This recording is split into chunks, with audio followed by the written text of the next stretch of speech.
Hey everyone, just want to show you 3 of the barrels of the current Tim's Garden Barrel vertical garden planted design.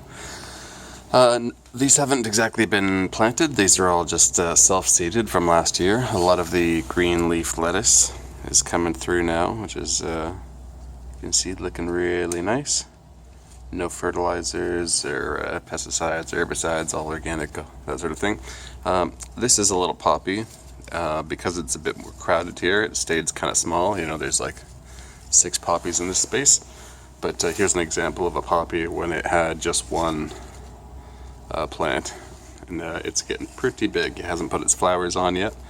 But as you can see, it's looking pretty good. This one's a little strawberry that has come from seed possibly, or it may have been left over from a previous plant. This one here is an arugula popping through. This one has been planted. My bones put something, their flowers here, zinnias.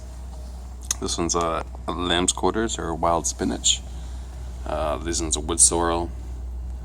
Again, this is another nice green leaf lettuce. You got dill coming up here.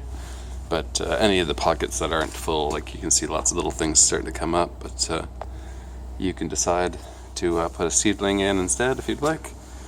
Lots of lamb's quarters up top. We'll see how that goes. And a few other things. Little sunflower here. So yeah, if you aren't aware, this is the vertical Oya watering system. It's 2 terracotta pots, silicone together to make a solid watering vessel. So like you put water in here, but there's no hole in the bottom, and then it weeps through the porous clay wall. And that weeps into the soil. You can water in the soil on top like normal, and then it weeps into the soil.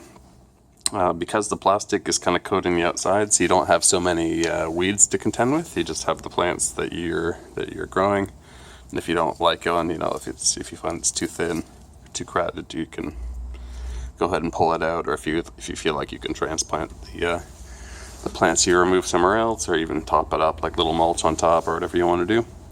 Anyway, these things are on wheels, so they don't really tend to pool through because the watering is done through top, and then the water goes all the way through.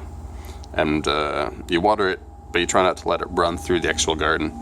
That way it won't pool out the nutrients. Like a lot of the time you water too much and it leaves like a brown puddle in the ground. It's okay here because we're in the sunroom, but in some cases you might not really want that. So in this case, the water doesn't tend to run through. You water it enough, and then you water the rest through the clay wall, and that way it doesn't overwater and leach nutrients, which is why I haven't really fed these gardens very much, except for some buried compost originally when I planted them. Anyway, they could use a few more seedlings, or I could be patient and let see what the rest of the seeds do, but I want to give you an example of 3 of the garden examples, and this is only May, so I'll leave it at that. Thanks for watching.